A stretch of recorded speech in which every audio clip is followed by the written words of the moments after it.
I'm not sure we've done the computation here at TVC. You just told us your money. But the Nigerians should know that beyond the money, the interest of ASU is to ensure that the university system in Nigeria is revitalized. But I wanted to also ask you, because you mentioned, trust, and this government should, prove that they are trustworthy.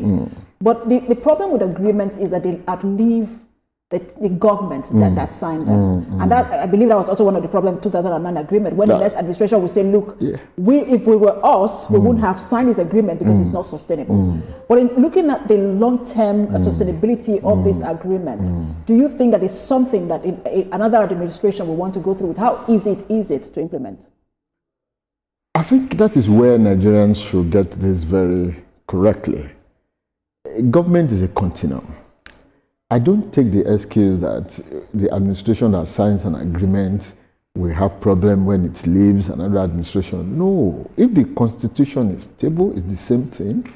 If you as a citizen, your rights and responsibilities are the same thing under this administration, they should continue with any other administration. But the funding model is always a problem. Yeah. Does this have a definite funding model? When you look at this agreement, does it say, look, this is where we're going to get the money from, this is the provision, and so you look at it and say, okay, because of how they have budgeted for this agreement. To answer your question quite simply, all these are included in this agreement. It's a very pragmatic one. It is not just a promissory note that this is what I'm going to do. It also goes further to say, this is the source from which I'm going to get the money. And those sources will be, and that is where the patient comes in, that ASU is willing to be patient. They have to go through processes, the House of Representatives, the Senate, they are passed into law, and by the time any other person tampers with it, it becomes criminal to do. So we're patient to allow the processes go on so that we can arrive at ultimate documents that will benefit the Nigerian university system. It's not about the lecturer. It's about your children and my children.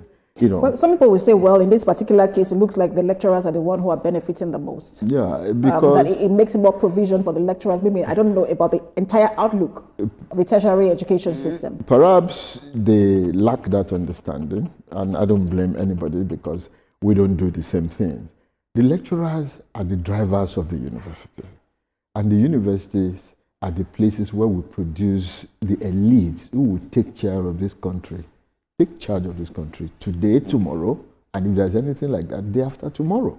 So when you take care of lecturers, you take care of the nation. Okay?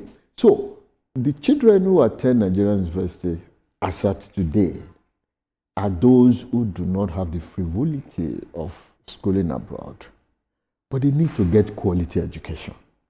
For my own children to be able to get quality education, and perhaps your own child, because I don't think you earn the 13 billion allowances that the ministers and the senators earn.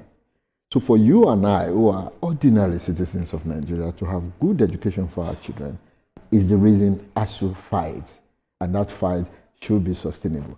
I tell people, if this will interest Nigerians, that if you sound the conscience of an average intellectual in the university, he's not interested in becoming a senator, a minister. This is not his calling. I mean, you can be, if you like the money, if you can do this. The intellectual is interested in doing his core duties, teaching, community service, and research. All we have been saying, and I think all this government has tried to do with us in terms of agreement, is understand that give us the enabling environment to thrive in teaching, to excel in community service and research. Then but our uncle, who would not like take 100 million as senator or president, who is interested? I don't want to be a senator. I don't want to be a president. I am happy being a teacher in the university. So if you allow me to do what I'm supposed to do and you give me the enabling environment, I say hi to you wherever you are, and the whole structure of the country begin to